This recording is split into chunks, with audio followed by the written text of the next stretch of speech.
రాష్ట్రంలో కొత్త ప్రభుత్వం కొలువు తీరింది. ఇక మిగిలింది ఆంధ్రప్రదేశ్ ప్రభుత్వ కొలువు తీరటమే. ఈ సమయంలో ఏపీ కూటమి ప్రభుత్వం కొలువు తీరబోతున్న వేళ ఎవరెవరికి ఏ పదవులు దక్కుతాయి, అసలు ఎవరెవరు కేబినెట్ లో బెర్తులు దక్కించుకుంటారో అనేది కీలకంగా మారింది. ఈ సందర్భంగా ఒక పదవి కోసం పవన్ పట్టుబడుతున్నారని అంటున్నారు. ఈ నెల 12న ఉదయం 11:27 ఆంధ్రప్రదేశ్ రాష్ట్ర ముఖ్యమంత్రిగా చంద్రబాబు ప్రమాణ స్వీకారం చేయనున్నారు. ఈ సమయంలో చంద్రబాబుతో పాటు ఎవరెవరు ప్రమాణ స్వీకారం చేయబోతున్నారనే చర్చ నడుస్తున్న నేపథ్యంలో పవన్ పోస్ట్ పై ఆసక్తికరమైన చర్చ తెరపైకి వచ్చింది.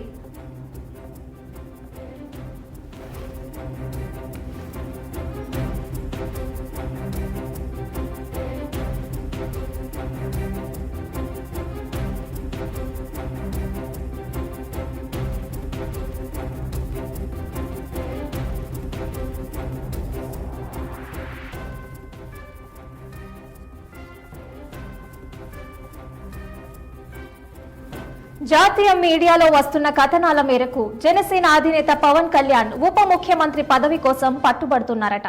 పైగా ఆ పదవి తానొక్కడికే ఇవ్వాలని, జగన్ సర్కార్ మాదిరి 4-5 ఉప ముఖ్యమంత్రులు ఉండకూడదని అంటున్నారని తెలుస్తుంది. ఇదే సమయంలో జనసేనకు కనీసం 4 మంత్రి పదవులు కూడా ఇవ్వాలని పవన్ పట్టుబడుతున్నారని అంటున్నారు. అయితే ఈ విషయంలో చంద్రబాబు నో చెప్పారనే కామెంట్స్ వినిపిస్తున్నాయి. పవన్ కష్టానికి చంద్రబాబు ఖచ్చితంగా ప్రతిఫలం ఇస్తారని అంటున్నారు.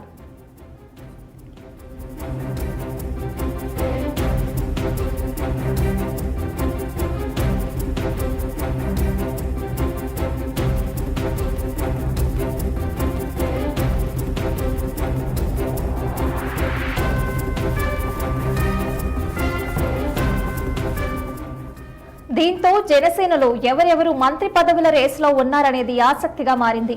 ఇందులో భాగంగా ముందుగా నాదెండ్ల మనోహర్ పేరు బలంగా వినిపిస్తుందని అంటున్నారు. మండలి బుద్ధప్రసాద్, కొనతాల రామకృష్ణ, పులపర్తి అంజిబాబు, కందుల దుర్గేష్, ఆరణి శ్రీనివాసులు, పంచకర్త రమేష్, బొమ్మిడి నాయకర్, దేవవర ప్రసాద్ పేర్లు కూడా మంత్రి పదవుల రేసులో ఉన్నాయనే మాటలు వినిపిస్తున్నాయి. మరోవైపు చిరంజీవి, నాగబాబుల నుంచి సిఫార్సులు అందే అవకాశం ఉందని అంటున్నారు. జనసేన సంగతి అలా ఉంచితే కేంద్రంలో 2 కేబినెట్ బెర్తులు సంపాదించుకోకపోవటం అటువైపు నుంచి కూడా చంద్రబాబుకు కండిషన్స్ వస్తున్నాయని అంటున్నారు.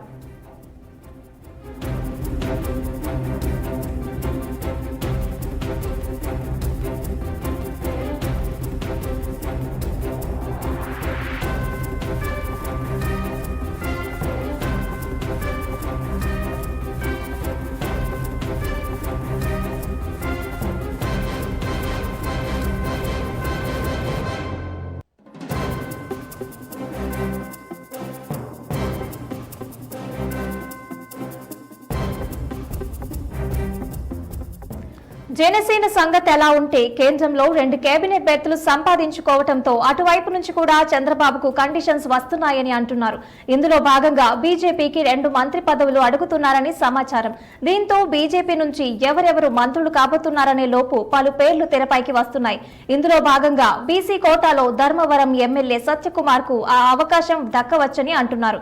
ఇక మిగిలిన జనరల్ కోటాలో మంత్రి పదవిని హెవీ కాంపిటీషన్ ఉందని తెలుస్తుంది. ఈ క్రమంలో బలమైన పేర్లే తెరపైకి వస్తున్నాయి.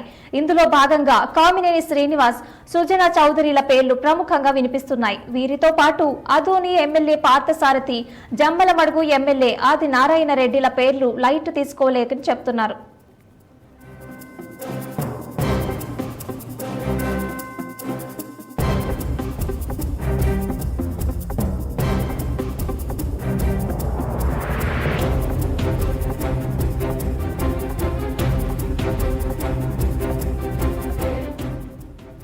ఏదేమైనా చంద్రబాబు కేబినెట్ లో జనసేన నుంచి 4 మంత్రులు, బీజేపీ నుంచి 2 మంత్రులు ఉండబోతున్నారని మాత్రం నొక్కి చెప్తున్న పరిస్థితి. ఇక ప్రధానంగా పవన్ కళ్యాణ్ ఉప ముఖ్యమంత్రి పదవిపై పట్టుబడుతున్నారనేది హాట్ టాపిక్ గా మారింది.